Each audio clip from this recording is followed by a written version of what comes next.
वासुदेवाय। ओम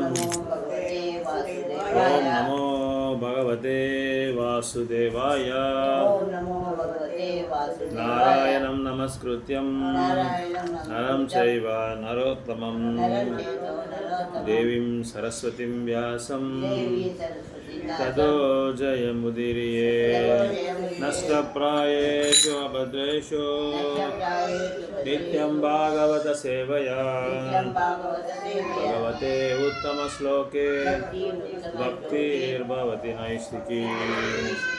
मूकं करोति वाचालां पङ्गुं लङ्घयते गिरिं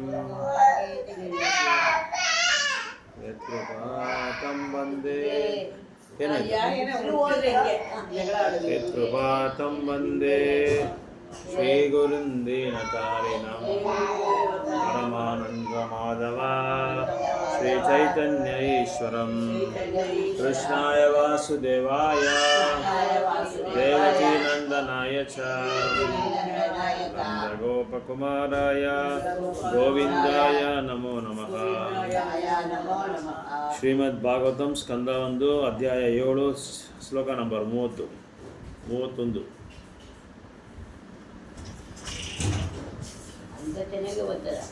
ಅಲ್ಲಿ ಕೃಷ್ಣ ಅಲ್ಲವನಾ ಅವ್ರ ಮನೆಗೆ ಹೋಗ್ತೇವಲ್ಲ 30 ಶ್ಲೋಕ 30.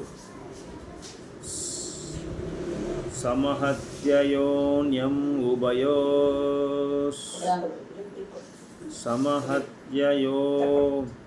ಸಮಹತ್ಯ ಅನ್ಯೋನಂ ಉಭಯೋ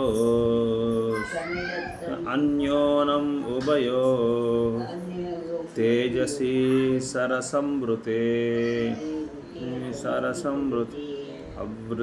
ಅವೃತ್ಯ ರೋದಸಿ ಕಾಂಚ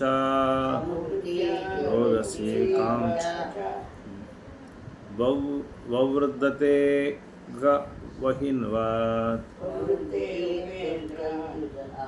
ವವೃದ್ಧತೆ ಅರ್ಕ ವಹ್ನಿವತ್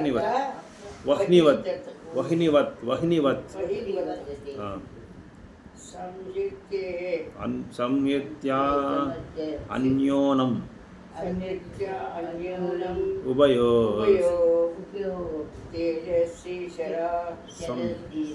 ತೇಜಸಿ ಸರಸಂವೃತೆ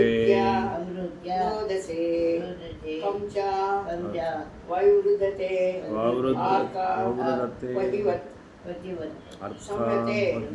ಸೇರುವುದರಿಂದ ಅನ್ಯೋನಂ ತೇಜಸಿ ಪ್ರಕಾಶಗಳು ಶರ ಬಾಣಗಳು ಅಮೃತವಾಗಿ ಅವೃತ್ಯ ಆವರಿಸಿ ರೋಧಿಸಿ ಪೂರ್ಣ ಬಾಂಧವಗಳನ್ನು ಮಚ ಬಾಹ್ಯಾಕಾಶವನ್ನು ಕೂಡ ವೈವೃದ್ಧೆ ಸೂರ್ಯಗೂಡ ಅಗ್ನಿಯಂತೆ ಅನುವಾದ ಕೊಟ್ಟರೆ ಸಿಗುತ್ತೀರಿ. ಎರಡು ಬ್ರಹ್ಮಾಸ್ತ್ರಗಳ ರಾಶಿಗಳ ರಶ್ಮಿಗಳ ಸಂಯೋಗದಾಗ ಒಂದು ಸೂರ್ಯಮಂಡಲದಿಂದ ಅಗ್ನಿಗೋಳವು ನಿರ್ಮಿತವಾಯಿತು. ಅದು ಇಡೀ ಬ್ರಹ್ಮ ಬಾಯ ಆಕಾಶವನ್ನು ಸಕಲ ಗ್ರಹಗಳ ಬಾಂಧಗಳನ್ನು ಆವರಿಸಿತು. ಬ್ರಹ್ಮಾಸ್ತ್ರದ ಮಿಂಚಿನಿಂದ ಉತ್ಪತ್ತಿಯಾಗುವ ಶಾಖವು ವಿಶ್ವ ಪ್ರಳಯ ಕಾಲದಲ್ಲಿ ಸೂರ್ಯಗೋಳದಿಂದ ಹೊರಡುವ ಬೆಂಕಿಯನ್ನು ಹೋಲುತ್ತದೆ. ಬ್ರಹ್ಮಾಸ್ತ್ರದಿಂದ ಉತ್ಪತ್ತಿಯಾಗುವ ಶಾಖಕ್ಕೆ ಹೋಲಿಸಿದಲ್ಲಿ ಅಣುಶಕ್ತಿಯ ವಿಕಿರಣವು ಅತ್ಯಲ್ಪವಾದದ್ದು. ಅಣುಬಾಂಬು ಸ್ಫೋಟವು ಹೆಚ್ಚೆಂದರೆ ಒಂದು ಗ್ರಹವನ್ನು ನಾಶ ಮಾಡಬಹುದು. ಆದರೆ ಬ್ರಹ್ಮಾಸ್ತ್ರದ ಉತ್ಪತ್ತಿಯಾದ ಶಾಖವು ಇಡೀ ಬ್ರಹ್ಮಾಂಡವು ನಾಶಗೊಳ್ಳಬಲ್ಲದು. ಆದ್ದರಿಂದ ಪ್ರಳಯ ಕಾಲ ಶಾಖಕ್ಕೆ ಇದನ್ನು ಹೋಲಿಸಬಹುದು.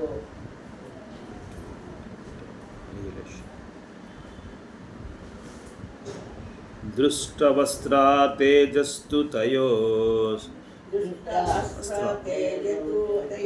दुष्ट अस्त्र तेजः तु तयोस् त्रिलोकान् प्रदाहन् महान्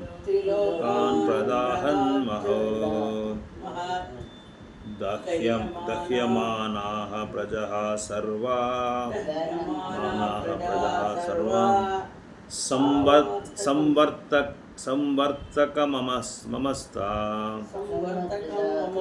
ಸಂವರ್ತಕಂ ಮಮಸ್ತಾ ಸಂವರ್ತಕಂ ಮಮಾಂಶತ. ಹೀಗೆ ನೋಡಿ ಅಸ್ತ್ರಗಳ ತೇಜ ಶಾಖವನ್ನು ಆದರೆ ತಯೋ ಅವರಿಬ್ಬರ ಮೂರು ಲೋಕಗಳನ್ನು ಸುಡುತ್ತಿರುವ ಮಹತ್ ಕಠೋರವಾಗಿ ದಹ್ಯಮಾನಃ ಸುಟ್ಟು ಹೋಗುತ್ತಿರುವ ಪ್ರಜಃ ಜನರು ಸರ್ವ ಎಲ್ಲ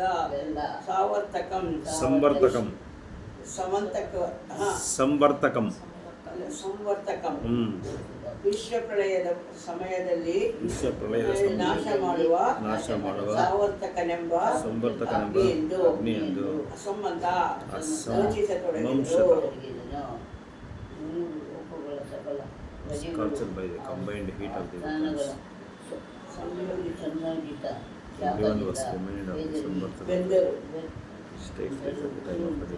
ಒಬ್ಬರಿಗೂ ಬಹಳ ಕಾಲದ ಸಾಮರ್ಥ್ಯ ಅಗ್ನಿಯು ನೆನಪಾಯಿತು. ಮೂರು ಲೋಕಗಳೆಂದರೆ ಬ್ರಹ್ಮಾಂಡದ ಸ್ವರ್ಗ, ಪಾತಾಳ ಮತ್ತು ಮಧ್ಯಲೋಕಗಳು. ಬ್ರಹ್ಮಾಸ್ತ್ರವನ್ನು ಭೂಮಿಯ ಮೇಲೆ ಪ್ರಯೋಗಿಸಲಾಯಿತಾದರೂ ಉಭಯಾಸ್ತ್ರಗಳ ಸಂಯೋಜಿತ ಶಾಖವು ಇಡೀ ಬ್ರಹ್ಮಾಂಡವನ್ನು ಆವರಿಸಿತು ಮತ್ತು ವಿವಿಧ ಗ್ರಹಗಳ ಪ್ರಜೆಗಳಿಗೆ ಶಾಖದ ಅನುಭವವಾಗಿ ಅದನ್ನು ಸಾಮರ್ಥ್ಯಿಕ ಅಗ್ನಿಗೆ ಹೋಲಿಸಿದರು. ಆದ್ದರಿಂದ ಐಹಿಕ ಜಗತ್ತಿನ ಮಂದಮತಿಗಳು ಭಾವಿಸಿದಂತೆ ಯಾವ ಲೋಕವು ಜೀವಿಗಳಿಲ್ಲದೆ ಹೋಯಿತು. ಪ್ರಜೋಪಾದ್ರವಂ ಅಲಕ್ಷ್ಯ ಲೋಕಾವ್ಯತಿಕಾರಂ ಚ ತಂ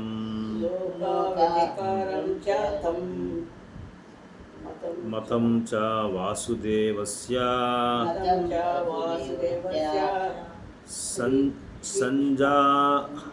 ಸಂಜಾಹರರ್ಜುನೋದ್ವಯಂ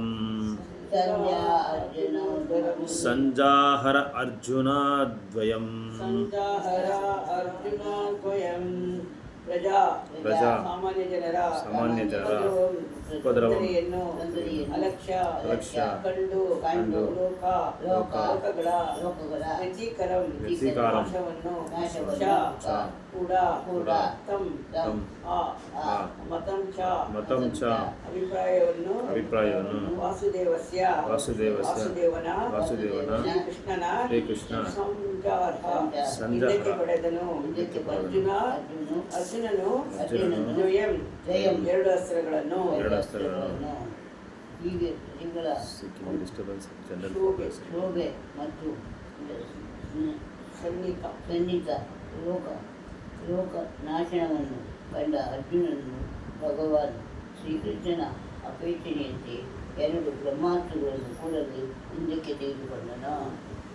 ಆಧುನಿಕ ಅಣುಬಾಂಬಿನ ಸ್ಫೋಟಗಳ ಜಗತ್ತನ್ನು ನಾಶ ಮಾಡಬೇಕು ಎಂಬ ಪ್ರೇಮವು ಬಾಲಿಶವಾದ ಕಲ್ಪನೆ. ಮೊದಲಿಗೆ ಅಣುಶಕ್ತಿಯ ಜಗತ್ತನ್ನು ನಾಶ ಮಾಡಿಕೊಳ್ಳುವುದಷ್ಟು ಶಕ್ತಿಶಾಲಿಯಾದದ್ದಲ್ಲ.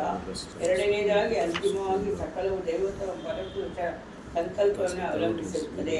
ಏಕೆಂದರೆ ಅವನ ಇಚ್ಛೆಯಿಲ್ಲದೆ ಯಾವುದರ ನಿರ್ಮಾಣವೂ ಸಾಧ್ಯವಿಲ್ಲ ಅಥವಾ ವಿನಾಶವೂ ಸಾಧ್ಯವಿಲ್ಲ. ಅಂತಿಮವಾಗಿ ನೈಸರ್ಗಿಕ ನಿಯಮಗಳ ಶಕ್ತಿಶಾಲಿಯಾದವೆಂದು ಯೋಚಿಸುವ ಮೂರ್ಖತನ. ಭಗವದ್ಗೀತೆಯಲ್ಲಿ ದೃಢಪಡಿಸಿರುವಂತಹ ಈ ಜಗತ್ತಿನ ನೈಸರ್ಗಿಕ ನಿಯಮಗಳು ಭಗವಂತನ ಅಜ್ಞಾನುಸಾರ ಕಾರ್ಯಪ್ರವೃತ್ತವಾಗುತ್ತವೆ. ನೈಸರ್ಗಿಕ ನಿಯಮಗಳು ತನ್ನ ವಿಸ್ತಾರದಲ್ಲಿ ಕೆಲಸ ಮಾಡುತ್ತದೆ ಎಂದು ಭಗವಾನ್ ಶ್ರೀಕೃಷ್ಣನೇ ತಿಳಿಸಿದ್ದಾನೆ.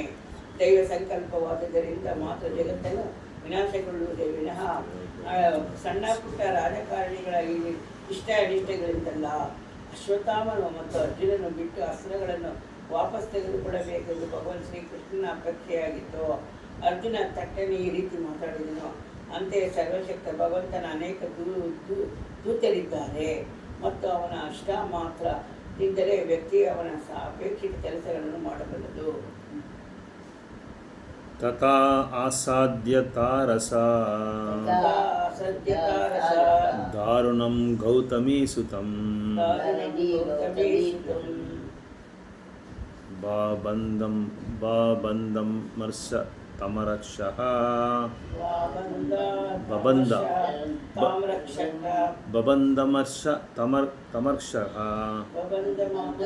तमर्क्षः तमरक्षः बबन्दं वर्ष तं रक्षः रक्ष ಅಂದರೆ ರಕ್ಷಣೆ तं रक्षः पासुं रसानययत ताम्राक्ष करेक्ट ताम्राक्ष करेक्ट करेक्ट ताम्राक्ष ताम्राक्ष पशुं रसानययत रसानययत ततः अनंतर ಅಸಾಧ್ಯ ಬಂಧಿಸಿ ಲಾರಸ ಕೈಚಳಕದಿಂದ ದಾರುಣಂ ಅಪಾಯಕಾರಿಯಾದ ಗೌತಮೀಸುತಂ ಗೌತಮಿಯ ಮಗನನ್ನು ಬಬಂದ ಕಟ್ಟಿದನು ಅಮರ್ಷ ಕೋಪದಿಂದ ತಾಮ್ರಾಕ್ಷ ಕೆಂಪಾದ ಕಣ್ಣುಗುಳ್ಳುವನು ಪಶುಂ ಪ್ರಾಣಿಯನ್ನು ರಸಾಯನ ಹಗ್ಗದಿಂದ ಯಥಾ ಹೇಗೋ ಹಾಗೆ ಕೋಪದಿಂದ ಕೆಂಪು ತಾಮ್ರದ ಉಂಡೆಗಳಂತೆ ಉರಿಯುತ್ತಿರುವಂಥ ಕಂಗರದಿಂದ ಅರ್ಜುನನು ಗೌತಮಿಯ ಪುತ್ರನನ್ನು ಪೂರ್ಣದಿಂದ ಬಂಧಿಸಿದನು. ಹಾಗೂ ಹಗ್ಗದಿಂದ ಅವನನ್ನು ಕೊಂಡು ಮುರುಗದಂತೆಯೇ ಕಟ್ಟಿ ಹಾಕಿದನು. ಅಶ್ವತ್ಥಾಮನ ತಾಯಿ ಕೃತಿ ಗೌತಮನ ವಂಶದಲ್ಲಿ ಹುಟ್ಟಿದವಳು. ಈ ಶ್ಲೋಕದ ಗಮನಾರ್ಹ ಅಂಶವೆಂದರೆ ಅಶ್ವತ್ಥಾಮನು ಮೃಗ ಸದೃಶ್ಯವಾಗಿ ಬಂಧಿಸಲ್ಪಟ್ಟು ಹಗ್ಗಗಳಿಂದ ಬಂಧಿತವಾದುದು. ಶ್ರೀಧರ ಸ್ವಾಮಿಗಳು ಹೇಳಿರುವ ಪ್ರಕಾರ ಈ ಬ್ರಾಹ್ಮಣ ಪುತ್ರನನ್ನು ಮೃಗದಂತೆ ಬಂಧಿಸುವ ಅರ್ಜುನನ ಕರ್ತವ್ಯ ಧರ್ಮವಾಗಿತ್ತು. ಶ್ರೀಧರ ಸ್ವಾಮಿಗಳ ಈ ಸೂಚನೆ ಶ್ರೀಕೃಷ್ಣನು ನಂತರ ಹೇಳುವ ಮಾತಿನಿಂದ ಕೂಡ ದೃಢಪಟ್ಟಿದೆ. ಅಶ್ವತ್ಥಾಮನು ದ್ರೋಣಾಚಾರ್ಯ ಮತ್ತು ಕೃತಿ ಇವರ ಇಬ್ಬರ ಹಳಪುತ್ರನಾಗಿದ್ದರು. ಆದರೆ ಅವನು ಕೀಳುದಂತೆ ಎಳೆದಿದ್ದರಿಂದ ಅವನನ್ನು ಬ್ರಾಹ್ಮಣನಂತೆ ಅಲ್ಲದೆ ಮೃಗ ಸಮಾನವಾಗಿ ಕಾಣುವುದು ಔಚನ್ಯತ ಪೂರ್ಣಿಮೆ ಆಯಿತು. ಶಿಬಿರಯಾ ನಿನಿಶಾಂತಂ ರಾಜ್ವಾ ಬದ್ವಾ ರಿಪುಂ ಬಲಾತ್ ಪ್ರಹಾರ್ಜುನಂ ಪ್ರಕುಪಿತೋ ಪ್ರಾಹರ್ಜುನಂ ಪ್ರಕುಪಿತೋ ಭಗವಾನ್ ಅಂಬುಜೇಕ್ಷಣಃ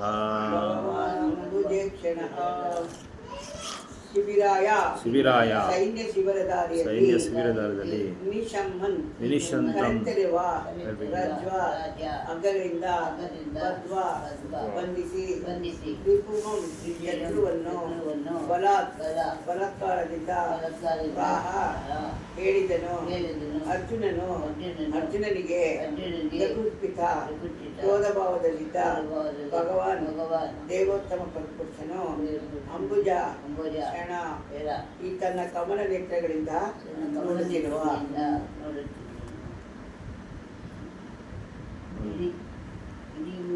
ಎಡೆಮುರಿ ಕಟ್ಟಿದ ಅಶ್ವತ್ಥಾಮಗಳ ಮಗನನ್ನು ಶಿಬಿರಿಗೆ ಒಯ್ಯುವುದು ಅರ್ಜುನನು ಉದ್ದೇಶವಾಗಿತ್ತು. ದೈವತ್ನ ರೂಪಜನಾದ ಶ್ರೀಕೃಷ್ಣನ್ ತನ್ನ ಕಮಲ ಆಲೋಚನೆಗಳಿಂದ ನೋಡುತ್ತಾ ಕೋಪಿಷ್ಠನಾದ ಅರ್ಜುನಿಗೆ ಹೇಳಿದನು.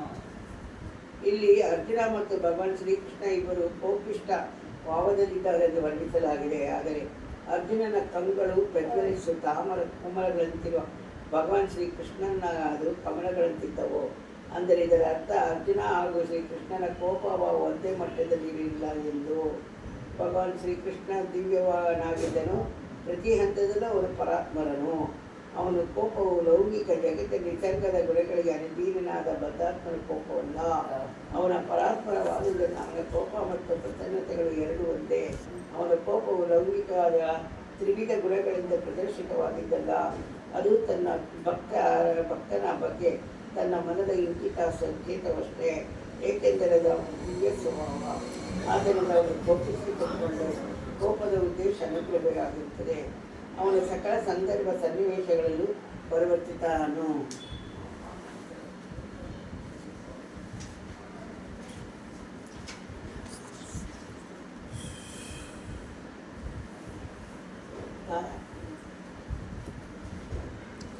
ಓಂ ಅಜ್ಞಾನತಿಮಿರಂಧಸ್ಯ ಜ್ಞಾನಾಂಜನಾಶಲಾಕಯಾ ಚಕ್ಷುರುನ್ಮಿಲಿತಂ ಯೇನ ತಸ್ಮೈ ಶ್ರೀಗುರುವೇ ನಮಃ. ಶ್ರೀಚೈತನ್ಯಮನೋಭೀಷ್ಟಂ ಸ್ಥಾಪಿತಂ ಯೇನ ಭೂತಲೆ ಸ್ವಯಂ ರೂಪಾ ಕದಾ ಮಹ್ಯಂ ದದಾತಿ ಸ್ವಪದಾಂತಿಕಂ. ವಾಂಛಾಕಲ್ಪತರುಭ್ಯಶ್ಚ ಕೃಪಾ ಸಿಂಧುಭ್ಯೇವ ಚ ಪತಿತಾನಾಂ ಪಾವನೇಭ್ಯೋ ವೈಷ್ಣವೇಭ್ಯೋ ನಮೋ ನಮಃ. ಜೈ ಶ್ರೀ ಕೃಷ್ಣ ಚೈತನ್ಯ ಪ್ರಭು ನಿತ್ಯಾನಂದ ಶ್ರೀ ಅದ್ವೈತ ಗದಾಧರ ಶ್ರೀವಾಸಾದಿ ಗೌರಭಕ್ತವೃಂದ. ಹರೇ ಕೃಷ್ಣ ಕೃಷ್ಣ ಕೃಷ್ಣ ಹರೇ ಹರೇ, ಹರೇ ರಾಮ ರಾಮ ರಾಮ ಹರೇ ಹರೇ. ಸೊ ಅಶ್ವತ್ಥಾಮ ಬ್ರಹ್ಮಾಸ್ತ್ರನ ಪ್ರಯೋಗ ಮಾಡಿದ್ಮೇಲೆ ಆ ಬ್ರಹ್ಮಾಸ್ತ್ರನ ಪ್ರಯೋಗ ಮಾಡೋಕ್ಕೆ ಮಾತ್ರ ಅವನು ಆ ವಿದ್ಯೆ ಕಲ್ತಿದ್ದ. ಆದರೆ ಅದನ್ನು ವಾಪಸ್ಸು ಹೆಂಗೆ ತೊಗೊಳೋದು ಅಂತ ಅವನಿಗೆ ಗೊತ್ತಿಲ್ಲ. ಆ ವಿದ್ಯೆಯನ್ನು ಕಲ್ತಿರಲಿಲ್ಲ. ಬ್ರಹ್ಮಾಸ್ತ್ರವನ್ನು ಹೇಗೆ ಅದು ವಾಪಸ್ ಹಿಂತಿರುಗಿಸೋದು ಹೇಗೆ ಅನ್ನೋದನ್ನು ಗೊತ್ತಿಲ್ಲ ಅವನಿಗೆ. ಆ ವಿದ್ಯೆ ಕಲ್ತಿರಲಿಲ್ಲ. ಅದಕ್ಕೆ ಸ್ಟಾಪ್ ಮಾಡಿ ಅದನ್ನು ವಾಪಸ್ ತೊಗೋಬೋದು. ಮಂತ್ರ ಚಾಂಟ್ ಮಾಡಿದ್ರೆ ಅದು ವಾಪಸ್ ಬಂದ್ಬಿಡುತ್ತೆ, ಹಿಂತಿರುಗುತ್ತೆ. ಹೌದು, ಆ ಮಂತ್ರ ಇವನು ಗೊತ್ತಿಲ್ಲ, ಅದನ್ನು ಇವನು ಕಲ್ತಿಲ್ಲ, ಅಶ್ವತ್ಥಾಮನ ಕಲ್ತಿರ್ಲಿಲ್ಲ. ಅದಕ್ಕೆ ಅರ್ಜುನ ಏನು ಮಾಡ್ತಾರೆ ಅಂದರೆ ಕೃಷ್ಣನ ಕೇಳ್ತಾರೆ ಏನು ಮಾಡೋದು ಅಂತ ಕೇಳುವಾಗ ಕೃಷ್ಣ ಹೇಳ್ತಾರೆ, ಅದು ಆ ಎರಡು ಅರ್ಜುನನ ನೀನೊಂದು ಬ್ರಹ್ಮಾಸ್ತ್ರನ ಪ್ರಯೋಗ ಮಾಡಿ ಅದನ್ನು ಎರಡನ್ನೂ ಹಿಂತಿರುಗಿಸ್ಬಿಡು ಅಂತ ಹೇಳ್ತಾರೆ. ಆವಾಗ ಕೃಷ್ಣ ಎರಡು ಬ್ರಹ್ಮಾಸ್ತ್ರನೂ ಪ್ರಯೋಗ ಮಾಡಿದ್ಮೇಲೆ ಮೊದಲೇ ಇವ್ರು ಇವನು ಪ್ರಯೋಗ ಮಾಡಿಬಿಟ್ಟಿದ್ದಾನೆ ಅಶ್ವತ್ಥಾಮ. ಅದಾದಮೇಲೆ ಕೃಷ್ಣ ಹೇಳಿದ್ಮೇಲೆ ಅರ್ಜುನ ಇನ್ನೊಂದು ಬ್ರಹ್ಮಾಸ್ತ್ರ ಪ್ರಯೋಗ ಮಾಡಿ ಈ ಎರಡು ಸೇರ್ಕೊಂಡ್ಬಿಡುತ್ತೆ. ಎರಡು ಸೇರಿಕೊಂಡು ಅದು ಯಾವ ರೂಪದಲ್ಲಿರುತ್ತೆ ಅಂದರೆ ಸೂರ್ಯನ ಗೋಳ ಫಾರ್ಮಲ್ಲಿ ಇರುತ್ತೆ. ಅದು ಭೂಗೋಳದ ಸೂರ್ಯನ ಸೂರ್ಯನ ಗೋಳದ ಫಾರ್ಮ್, ಆದರೆ ಡಿಸ್ಕ್ ರೌಂಡಾಗಿ ಆ ರೂಪದಲ್ಲಿ ಅದು ಇರುತ್ತದೆ. ಆ ರೂಪದಲ್ಲಿ ಇರೋದನ್ನು ಇಲ್ಲಿ ಎಕ್ಸ್ಪ್ಲೈನ್ ಮಾಡ್ತಾರೆ. ದ ಹೀಟ್ ಅದು ಎರಡು ಸೇರಿದ್ಮೇಲೆ ಏನಾಗುತ್ತೆ ಅಂದರೆ ಒಂದು ಕಠೋರವಾದ ಒಂದು ಬಿಸಿ ಇದು ಶಾಖ ಬಂದು ಉತ್ಪತ್ತಿ ಆಗುತ್ತೆ. ಒಂದು ಪ್ರಮಾದಕರವಾದ ಒಂದು ಬಿಸಿ ಉತ್ಪತ್ತಿ ಆಗುತ್ತೆ. ಆ ಹೀಟ್ ಬಂದು ಹೆಂಗಿರುತ್ತೆ ಅಂತ ಹೇಳಿದ್ರೆ, ಸಮವರ್ತಕ ಅಂತ ಒಂದು ಬೆಂಕಿ ಇದೆ. ಈ ಬೆಂಕಿ ಯಾವಾಗ ಬರುತ್ತೆ ಅಂದರೆ ಈ ಪ್ರಪಂಚ ಎಲ್ಲ ನಾಶ ಆಗುವಾಗ ಈ ಸಮವರ್ತಕ ಬೆಂಕಿ ಏನು ಮಾಡುತ್ತೆ, ಇಡೀ ಬ್ರಹ್ಮಾಂಡನೇ ಅದು ಲಯ ಮಾಡುತ್ತೆ, ನಾಶ ಮಾಡುತ್ತೆ. ಆ ಥರ ಇತ್ತು ಅಂತ ಹೇಳ್ತಾ ಇದ್ದಾರೆ. ಆ ಬ್ರಹ್ಮಾಸ್ತ್ರನ ಪ್ರಯೋಗ ಮಾಡುವಾಗ ಆ ಥರ ಇತ್ತು. ಆದರೆ ಈಗ ನವೀನ ಕಾಲದಲ್ಲಿರೋ ಅಣುಗುಂಡಲ್ಲಿ ಏನೂ ಮಾಡೋಕ್ಕಾಗಲ್ಲ. ನವೀನ ಕಾಲದ ಅಣುಗುಂಡನಲ್ಲಿ ಅದನ್ನು ಯಾರಾದರೂ ಆಪ್ರೇಟ್ ಮಾಡಿದ್ರೆ, ಯಾರಾದರೂ ಅದನ್ನು ಹಾಕಿದ್ರೆ ಆ ಬಾಂಬನ್ನ ಏನಾಗುತ್ತೆ ಅಂದರೆ ಆ ಒಂದು ಜಾಗದಲ್ಲಿ ಮಾತ್ರನೇ ಅದು ನಾಶ ಮಾಡುತ್ತೆ ಹೊತ್ತು ಬ್ರಹ್ಮಾಂಡವನ್ನೇ ನಾಶ ಮಾಡೋಷ್ಟು ಶಕ್ತಿ ಅದಕ್ಕಿಲ್ಲ. ಅದೇನಿದ್ರೂ ಭಗವಂತನಿಗೆ ಮಾತ್ರನೇ ಸಾಧ್ಯ, ಬೇರೆ ಯಾರ ಕೈಯಲ್ಲಿ ಸಾಧ್ಯ ಇಲ್ಲ. ಈಗ ಬ್ರಹ್ಮಾಂಡನೇ ನಾಶ ಮಾಡಬೇಕಂದ್ರೆ ಈ ಅಣುಗುಂಡಲ್ಲಿ ಮಾಡೋಕ್ಕಾಗಲ್ಲ. ಆ ಸ್ಥಳದಲ್ಲಿ ಮಾತ್ರನೇ ಅವ್ರು ಮಾಡೋಕ್ಕಾಗತ್ತೆ ಹೊತ್ತು ಇಡೀ ಬ್ರಹ್ಮಾಂಡನ ಮಾಡೋಕ್ಕಾಗಲ್ಲ. ಅದು ಅಂದರೆ ಬ್ರಹ್ಮಾಸ್ತ್ರದ ಶಕ್ತಿ ಏನು, ಈಗ ಈ ಬಾಂಬುಗಳೆಲ್ಲ ಹಾಕ್ತಾರಲ್ಲ, ಬಾಂಬು ಮಿಸೈಲ್ಸು, ಇದಕ್ಕೆ ಹೋಲಿಸ್ತಾವ್ರೆ, ಎರಡು ಹೋಲಿಸ್ತಾವ್ರೆ, ಪ್ರಭುಪಾದರು ಹೋಲಿಸ್ತಾವ್ರೆ. ಅದು ಇದಕ್ಕೆ ಸಮಾನ ಇಲ್ಲ. ಅದಕ್ಕೆ ಭಗವಂತನ ಒಂದು ಅನುಮತಿ ಇಲ್ದಿರ, ಅವ್ರ ಪರ್ಮಿಷನ್ ಇಲ್ದಿರ, ಅಂದರೆ ಅವರ ನಾಲೆಡ್ಜ್ ಇಲ್ದಿರ ಯಾವುದು ಏನು ನಡೆಯಲ್ಲ. ಪ್ರಕೃತಿನೇ ಅಲ್ಟಿಮೇಟ್ ಅಂತ ಹೇಳ್ತಾವ್ರೆ. ಈ ಸಹಜವಾದ ಈ ಪ್ರಕೃತಿ ಇದೆಯಲ್ಲ, ಈ ಸಾಮಾನ್ಯವಾದ ಪ್ರಕೃತಿ, ಇದ್ರ ಮುಂದೆ ಯಾವುದು ನಿಲ್ಲಕ್ಕಾಗಲ್ಲ ಅಂತ ಹೇಳ್ತಾ ಇದ್ದಾರೆ. ಪ್ರಕೃತಿನೇ ಅಲ್ಟಿಮೇಟ್, ಅದೇ ಅತ್ಯುತ್ತಮವಾದದ್ದು, ಅದೇ ಪ್ರಕೃತಿ ಶಕ್ತಿ ಮೇಲೆ ಯಾವುದು ನಿಲ್ಲಕ್ಕಾಗಲ್ಲ ಅಂತ ಹೇಳ್ತಾ ಇದ್ದಾರೆ. ಅಂದರೆ ಏನರ್ಥ ಅಂದರೆ ಭಗವಂತನ ಶಕ್ತಿ ಇದೆಯಲ್ಲ, ಅವರ ಶಕ್ತಿಯಿಂದನೇ ಪ್ರತಿಯೊಂದು ಸಾಧ್ಯ ಆಗೋದು. ಬೇರೆ ಯಾವುದು ಇದು ಈ ಚಿಕ್ಕ ರಾಜಕೀಯ ನಾಯಕರು, ರಾಜಕೀಯವೇತ್ತರೆಲ್ಲ ಇರ್ತಾರಲ್ಲ, ಅವ್ರು ಏನೇನೋ ಅನ್ಕೊಂತಾರೆ, ಏನೇನೋ ಮಾಡಬೇಕು ಅನ್ಕೊಂತಾರೆ, ಅದೆಲ್ಲ ಯಾವುದು ಆಗಲ್ಲ, ಅದು ಯಾವುದು ನಡೆಯಲ್ಲ. ಯಾಕಂದರೆ ಭಗವಂತನ ಶಕ್ತಿ ಮುಂದೆ ಯಾವುದು ನಡೆಯಲ್ಲ. ಅಲ್ಲ, ಭಗವಂತನ ಕೃಪೆ ಬೇರೆ, ಭಗವಂತನ ಶಕ್ತಿ ಬೇರೆ. ಭಗವಂತನ ಶಕ್ತಿ ಒಂದು ಅಷ್ಟೊಂದು ಬಲವಂತ, ಅಷ್ಟೊಂದು ಬಲ, ಅಷ್ಟು ಅದಕ್ಕೆ ಏನು ಹೇಳೋದಂದರೆ ನಾವು ನಮ್ಮ ಇಂದ್ರಿಯಗಳಿಂದ ಅದನ್ನು ಗಣಿತ ಮಾಡುವಷ್ಟು ಶಕ್ತಿ ನಮಗಿಲ್ಲ. ಅಷ್ಟೊಂದು ಅತೀತವಾದ ಶಕ್ತಿ ಭಗವಂತಂದು. ಸೊ ಭಗವಂತನ ಅಂದ್ಕೊಂಡ್ರೇ ಈ ಬ್ರಹ್ಮಾಂಡನ ನಾಶ ಮಾಡೋಕ್ಕಾಗೋದು, ಬೇರೆ ಯಾರ ಕೈಲಿ ನಾಶ ಮಾಡೋಕ್ಕಾಗಲ್ಲ. ಇವಾಗ ದೊಡ್ಡ ದೊಡ್ಡ ರಾಜ್ಯ ದೇಶದವರೆಲ್ಲ ಹೇಳ್ತಾರಲ್ಲ, ನಾನು ಇಡೀ ಪ್ರಪಂಚನೇ ಇದು ಮಾಡಿಬಿಡ್ತೀನಿ, ನಾಶ ಮಾಡಿಬಿಡ್ತೀನಿ, ನನ್ನ ಹತ್ರ ಅಂಥ ಆಯುಧ ಇದೆ, ನನ್ನ ಹತ್ರ ಇಂಥ ಆಯುಧ, ನ್ಯೂಕ್ಲಿಯರ್ ವೆಪನ್ಸ್ ನನ್ನ ಹತ್ರ ಐತೆ, ಅಣುಬಾಂಬ್ಗಳು ನನ್ನ ಹತ್ರ ಇದೆ ಅಂತೆಲ್ಲ ಹೇಳ್ತಾರಲ್ಲ, ಅವರೆಲ್ಲ ಏನೂ ಮಾಡೋಕ್ಕಾಗಲ್ಲ ಅಂತ ಹೇಳ್ತಾ ಇದ್ದಾರೆ. ಆ ದೇಶದಲ್ಲಿ ಎಲ್ಲ ಹಾಕಿದ್ರೆ ಅಲ್ಲಿ ಮಾತ್ರ ಮಾಡೋಕ್ಕಾಗುತ್ತೆ. ಆದರೆ ಭಗವಂತ ಈ ಸಮವರ್ತಕ ಅನ್ನೋ ಬೆಂಕಿ ಇದೆಯಲ್ಲ, ಅದು ಮತ್ತು ಬ್ರಹ್ಮಾಸ್ತ್ರನ ಪ್ರಯೋಗ ಮಾಡಿದ್ರೆ ಸಮವರ್ತಕ ಅಂತ ಬೆಂಕಿ ಎಷ್ಟು ಪ್ರಭಾವಗೊಳಿಸುತ್ತೋ ಅಷ್ಟು ಪ್ರಭಾವಗೊಳಿಸುತ್ತೆ ಈ ಬ್ರಹ್ಮಾಸ್ತ್ರ. ಅಂದರೆ ಇಡೀ ಬ್ರಹ್ಮಾಂಡನೇ ಬೇಕಾದ ನಾಶ ಮಾಡ್ಬಿಡುತ್ತೆ. ಅಷ್ಟೊಂದು ಶಕ್ತಿ ಆ ಬ್ರಹ್ಮಾಸ್ತ್ರಕ್ಕೆ ಇದೆ ಅಂತ ಹೇಳ್ತಾ ಇದ್ದಾರೆ. ಅಂಥ ಬ್ರಹ್ಮಾಸ್ತ್ರ ಹಾಕಿದ್ರೆ ಬ್ರಹ್ಮಾಂಡನೇ ಇದು ಮಾಡ್ಬೋದು. ಅಂದರೆ ಮೂರು ಲೋಕಗಳಂದರೆ ಉತ್ತಮವಾದ ಲೋಕ, ಮಧ್ಯದಲ್ಲಿರೋ ಲೋಕ, ತಾಳ್ಮೆಯಾದ ಲೋಕ. ಅಂದರೆ 14 ಲೋಕಗಳನ್ನೇ ಅದು ನಾಶ ಮಾಡೋಷ್ಟು ಶಕ್ತಿ ಅದಕ್ಕಿದೆ ಅಂತ ಹೇಳ್ತಾ ಇದ್ದಾರೆ. ಅಂದರೆ ಈಗ ನೀವು ಕಂಡುಹಿಡಿದಿರೋ ಈ ಸೈಂಟಿಸ್ಟ್ ವಿಜ್ಞಾನಿಗಳು ಕಂಡುಹಿಡಿದಿರಲ್ಲ, ಅದು ಬಂದು ಏನೂ ಇಲ್ಲ, ಬ್ರಹ್ಮಾಸ್ತ್ರದ ಮುಂದೆ ಏನೂ ಇಲ್ಲ ಅಂತ ಹೇಳ್ತಾ ಇದ್ದಾರೆ, ಹೋಲಿಸ್ತಾ ಇದ್ದಾರೆ. ಎರಡು ಹೋಲಿಸ್ಕೊಂಡು ಹೇಳ್ತಾ ಇದ್ದಾರೆ. ನೀವು ಮಾಡ್ತಾ ಇರೋದು ಈಗ ನವೀನ ಕಾಲದಲ್ಲಿ ನೀವು ಮಾಡ್ತಾ ಇರೋ ಒಂದು ರಿಸರ್ಚು, ಒಂದು ಈಗ ವೈಜ್ಞಾನಿಕ ನಿಮ್ಮ ಸ್ಥಾನ, ವೈಜ್ಞಾನಿಕ ನಿಮ್ಮ ಅಡ್ವಾನ್ಸ್ಮೆಂಟು, ಟೆಕ್ನಾಲಜಿ, ಸೈನ್ಸು, ಇದೆಲ್ಲ ಅದ್ರ ಮುಂದೆ ಏನೂ ಇಲ್ಲ ಅಂತ ಹೇಳ್ತಾ ಇರೋದು. ಬ್ರಹ್ಮಾಸ್ತ್ರದ ಮುಂದೆ ಅದೇನೂ ಇಲ್ಲ ಅಂತ ಹೇಳ್ತಾರೆ. ಹಾಗಂದ್ರೆ ಈಗ ಸೈನ್ಸ್ ಆ್ಯಂಡ್ ಟೆಕ್ನಾಲಜಿ ಹೆಂಗೆ ಅಂದರೆ ಕಂಡುಹಿಡಿತಾರೆ, ಅದು ಒಂದು ಶಾಶ್ವತವಾಗಿರಲ್ಲ. ಈಗ ಸ್ವಲ್ಪ ದಿನ ಒಂದು 5 ವರ್ಷ ಇರುತ್ತೆ, ಆಮೇಲೆ ಅದು ಇಲ್ದಿರ ಹೋಗ್ಬೋದು. ಈಗ ಎಕ್ಸಾಂಪಲ್ ನೋಡಿದ್ರೆ ಆವಾಗ 2-in-1 ಟೇಪ್ ರೆಕಾರ್ಡ್ ಇತ್ತು, ಇವಾಗ ಟೇಪ್ ರೆಕಾರ್ಡ್ ಇದೆಯಾ? ಇಲ್ಲ. ಆಮೇಲೆ ಒಂದು ಪ್ಲೇಟ್ ಥರ ಒಂದು ಬಂತ ಡಿಸ್ಕು, ಗ್ರಾಮೋಫೋನ್, ಅದು ಹೊರಟೋಯ್ತು. ಅದಾದಮೇಲೆ ಡಿಸ್ಕ್ ಥರ ಬಂತು, ಇದು ಏನೋ ಹೇಳ್ತಾರೆ ಅದಕ್ಕೆ, ಅದು ಸ್ವಲ್ಪ ದಿನ ಆಯ್ತು, ಅದು ಹೊರಟೋಯ್ತು. ಆಮೇಲೆ TV ಬಂತು, ಇವಾಗ ಮೊಬೈಲ್ ಬಂದ್ಬಿಡ್ತು. ಮೊಬೈಲ್ ಹೋಯ್ತು, ಈಗ ಐಫೋನ್ ಬಂತು. ಐಫೋನು ಏನೇನೋ ಕಂಡುಹಿಡಿತಾನೆ ಅವರೇ, ಅದು ಪರ್ಮನೆಂಟ್ ಆಗಿರಲ್ಲ, ಶಾಶ್ವತವಾಗಿರಲ್ಲ. ಆದರೆ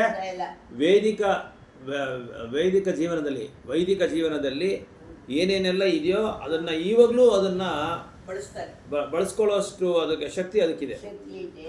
ಅದಕ್ಕೆ ಅದು ಬಳಸ್ಕೊಳ್ಳೋಷ್ಟು ಶಕ್ತಿ ಇದೆ. ಮತ್ತು ಅದು ಇದರಿಂದ ಸಾಧಾರಣವಾದಲ್ಲ, ಅದು ಅಸಾಧಾರಣವಾದ್ದು, ತುಂಬ ಶಕ್ತಿವಂತದಾದ, ಅದು ತುಂಬ ಶಕ್ತಿ ಅದಕ್ಕೆ ಇರುತ್ತೆ. ಅದಕ್ಕೆ ಅಷ್ಟೊಂದು ಇದಿರುತ್ತೆ, ಮಹಿಮೆ ಇದೆ ಅದಕ್ಕೆ.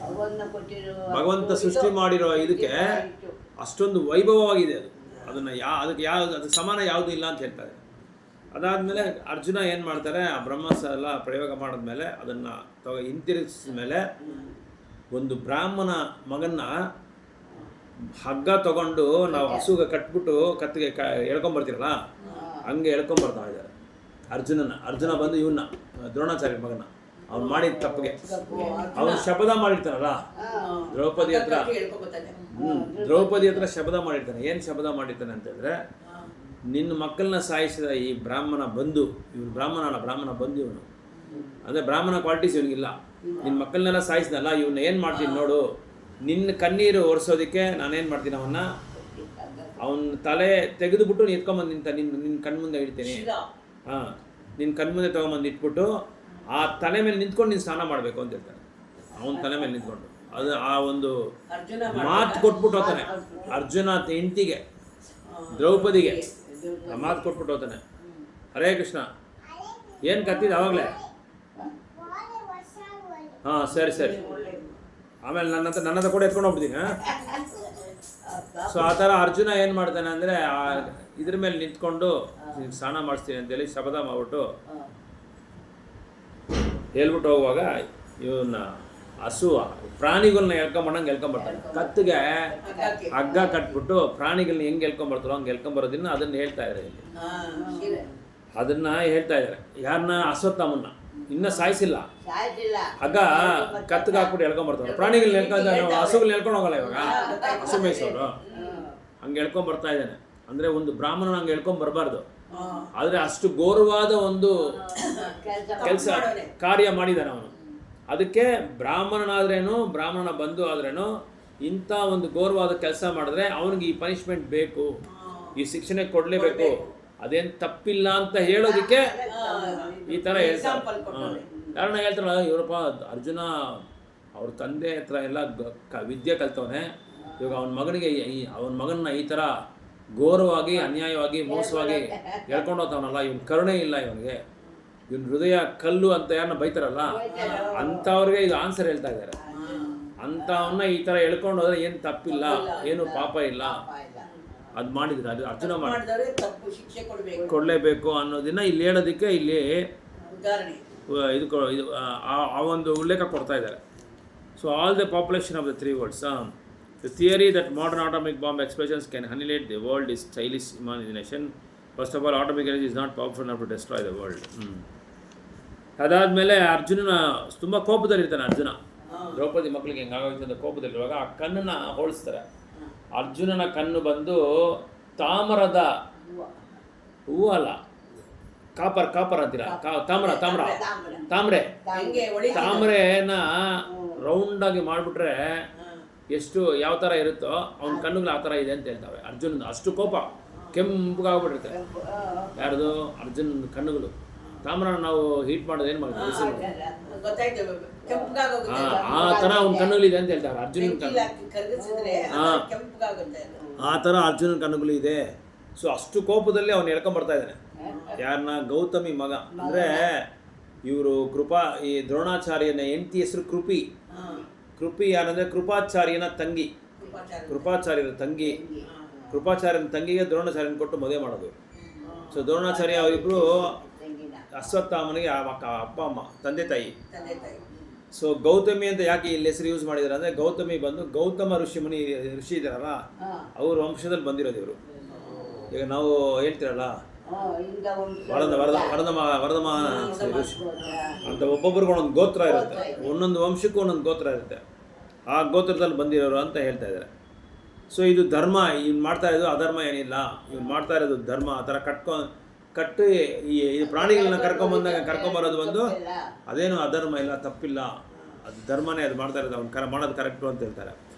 ಅವ್ನು ಕರ್ಕೊಂಬಂದು ಏನು ಮಾಡ್ತಾರೆ ಅಂದರೆ ಪಾಂಡವರಿರೋ ಶಿಬಿರ ಇದೆಯಲ್ಲ, ಕ್ಯಾಂಪು, ಆ ಕ್ಯಾಂಪ್ ಹತ್ರ ಕರ್ಕೊಂಬಂದು ನಿಲ್ಲಿಸ್ತಾನೆ ಅರ್ಜುನ.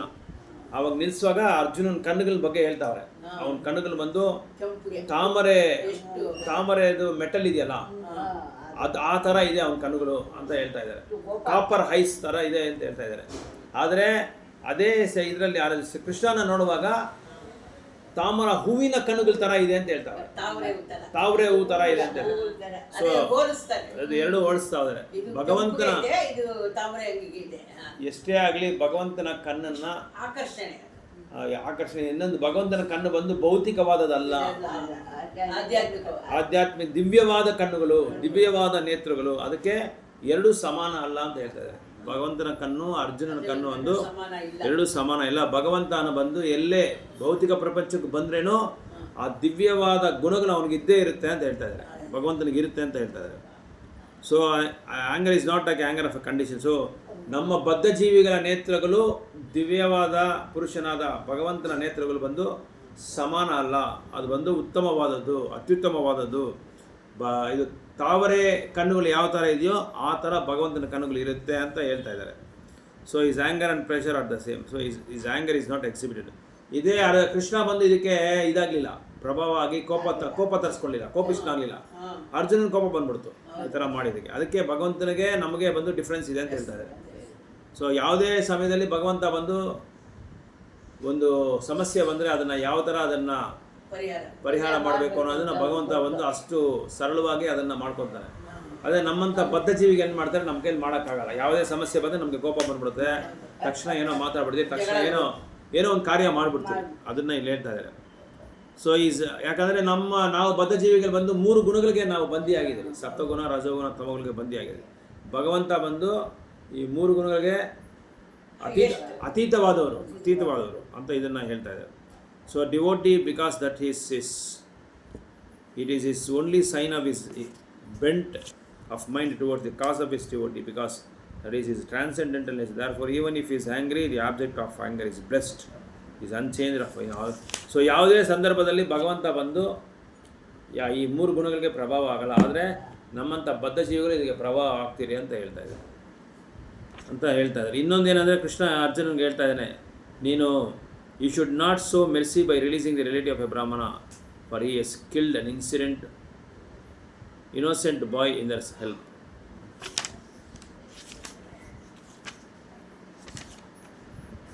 (34, 35) 35ನೇ ಶ್ಲೋಕ. 34 ಆಗೈತಲ್ಲ.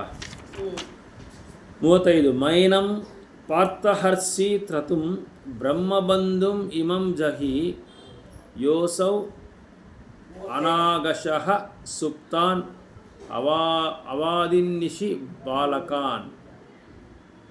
35 ವರ್ಡ್ ಬೈ ವರ್ಡ್. ಮಾಯೇನಂ ಅವನಿಗೆ ಕೂಡದು ಅವನು ಪಾರ್ಥ ಅರ್ಜುನನೇ ಅರ್ಹನಾಗಿದ್ದಾನೆ. ತಾತೃತಂ ಬಿಡುಗಡೆಯಾಡಲು ಬ್ರಹ್ಮಬಂಧಂ ಬ್ರಾಹ್ಮಣ ಸಂಬಂಧಿಯಾದ ಅವನನ್ನು ಜಗಿ ಕೊಲ್ಲು ಯಹ ಇವನು ಯಾವನು ಅಸೌ ಅನಾಗಸಃ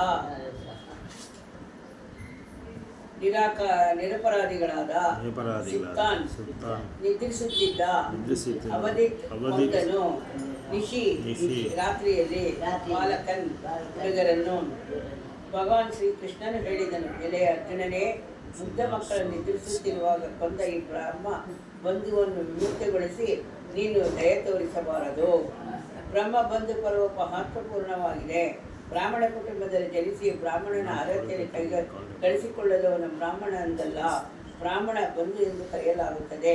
ಶ್ರೇಷ್ಠ ನ್ಯಾಯಾಧೀಶರ ಪುತ್ರ ಅಕ್ಷರ ಶ್ರೇಷ್ಠ ನ್ಯಾಯಾಲಯದ ನ್ಯಾಯಾಧೀಶನಲ್ಲ, ಆದರೆ ಶ್ರೇಷ್ಠ ನ್ಯಾಯಾಧೀಶನಾದ ನ್ಯಾಯಾಧೀಶರ ಪುತ್ರನ ಗೌರವಯುತ ನ್ಯಾಯಾಧೀಶನೆಂಬುದು ಕರೆದೊಯ್ಯುವುದರಲ್ಲಿ ಹಾನಿಯೇನೂ ಇಲ್ಲ.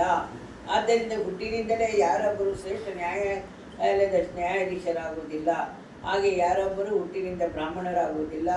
ಬ್ರಾಹ್ಮಣ ಅರ್ಹತೆಯನ್ನು ಅರ್ಜಿಸಿ ಬ್ರಾಹ್ಮಣನಾಗುತ್ತಾನೆ. ಶ್ರೇಷ್ಠ ನ್ಯಾಯಾಧೀಶನ ಹುದ್ದೆ ಹೇಗೆ ಅರ್ಹ ವ್ಯಕ್ತಿಗೆ ಲಭ್ಯವಾಗುವುದೋ ಹಾಗೆಯೇ ಬ್ರಾಹ್ಮಣ ತತ್ವ ಅರ್ಹತೆಯಿಂದ ಅರ್ಜಿಸಬಹುದಾದ ಸ್ಥಾನಮಾನವಾಗಿದೆ. ಬ್ರಾಹ್ಮಣೇತರ ಕುಟುಂಬದಲ್ಲಿ ಜನಿಸಿದ ವ್ಯಕ್ತಿಗಳು ಶಾಶ್ವತ ಅರ್ಹತೆಗಳು ಕುಟುಂಬದಲ್ಲಿ ಅಂತಹ ಅರ್ಹತ ಶಕ್ತಿಯನ್ನು ಬ್ರಾಹ್ಮಣನಿಂದ ಅಂಗೀಕರಿಸಬೇಕೆಂದು ಶಾಸ್ತ್ರಿಗಳು ವಿಧಿಸಿವೆ.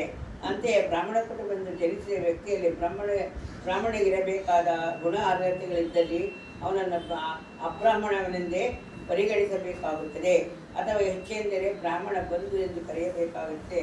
ಸಕಲ ಧರ್ಮತತ್ವಗಳ ವೇದಗಳ ಪರಮಾಧಿಕಾರಿಯಾದ ಭಗವಾನ್ ಶ್ರೀಕೃಷ್ಣ ಈ ಯುಗಗಳನ್ನು ಸ್ವಯಂ ತಾನೇ ಎತ್ತಿ ತೋರಿಸಿದ್ದಾನೆ ಎಂದು ಇದಕ್ಕೆ ಕಾರಣಗಳು ಮುಂದಿನ ಶ್ಲೋಕದಲ್ಲಿ ವಿವರಿಸಿದೆ. ಕೃಷ್ಣ ಹೇಳ್ತಾ ಇದ್ದಾರೆ ಅರ್ಜುನಗೆ, ಅರ್ಜುನ ಅವನ್ನೇನು ಬಿಡುಗಡೆ ಮಾಡಬೇಡ, ನೀನು ಕರುಣೆ ತೋರಿಸ, ಅವನ್ನ ಬಿಡುಗಡೆ ಮಾಡಬೇಡ. ಯಾಕಂದರೆ ಅವನು ಬ್ರಾಹ್ಮಣ ಅಲ್ಲ, ಬ್ರಾಹ್ಮಣನಿಗೆ ಬಂದು ಅವನು. ಅದಕ್ಕೆ ಇಂಥ ಇದು ಅಮಾಯಕರಾದ ಆ ಮಕ್ಕಳನ್ನ ಸಾಯಿಸಿರೋ ಈ ಒಂದು ಕ್ರೂರವಾದ ಒಂದು ಇವನ್ನ ಮನುಷ್ಯನ ನೀನು ಸಾಯಿಸ, ಅವನ್ನ ಬಿಡುಗಡೆ ಮಾಡಬೇಡ.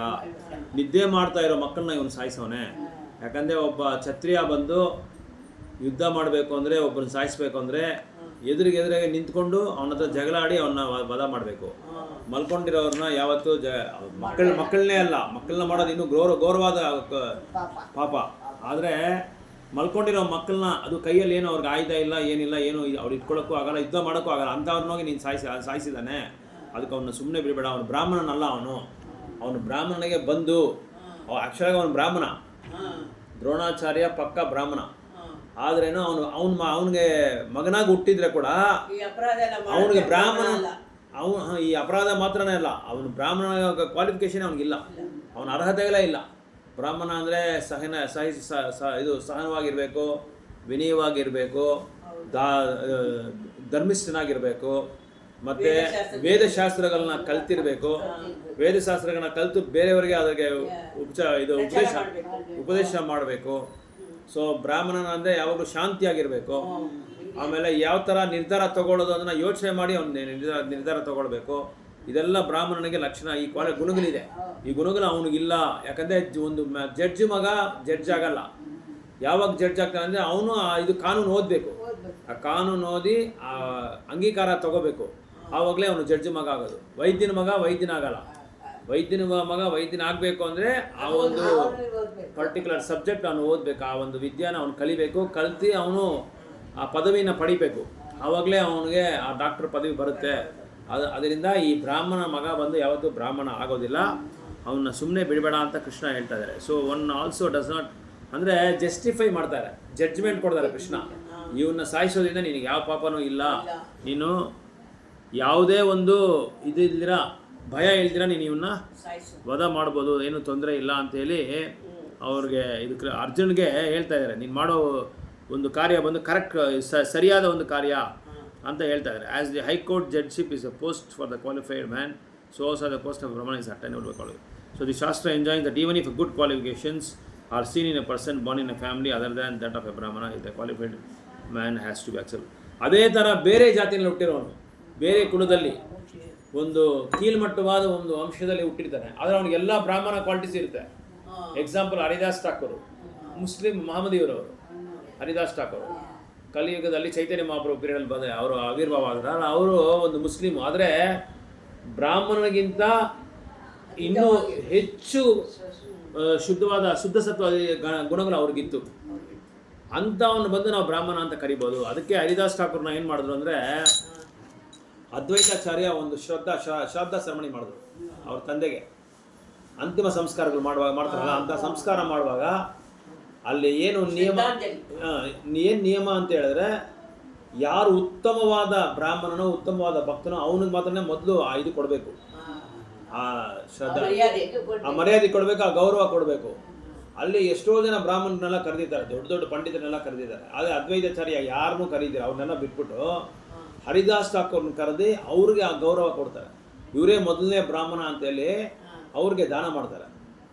ಅವ್ರಿಗೆ ಧಾನ್ಯಗಳು ಮತ್ತು ಬೇರೆ ಹಣ ಇದೆಲ್ಲ ಕೊಟ್ಟು ಬೇರೆಯವ್ರು ಕೊಡಬೇಕಾಗಿತ್ತು ಅಲ್ಲಿ ಬ್ರಾಹ್ಮಣರು, ಅದು ನಿಯಮ ಪ್ರಕಾರ.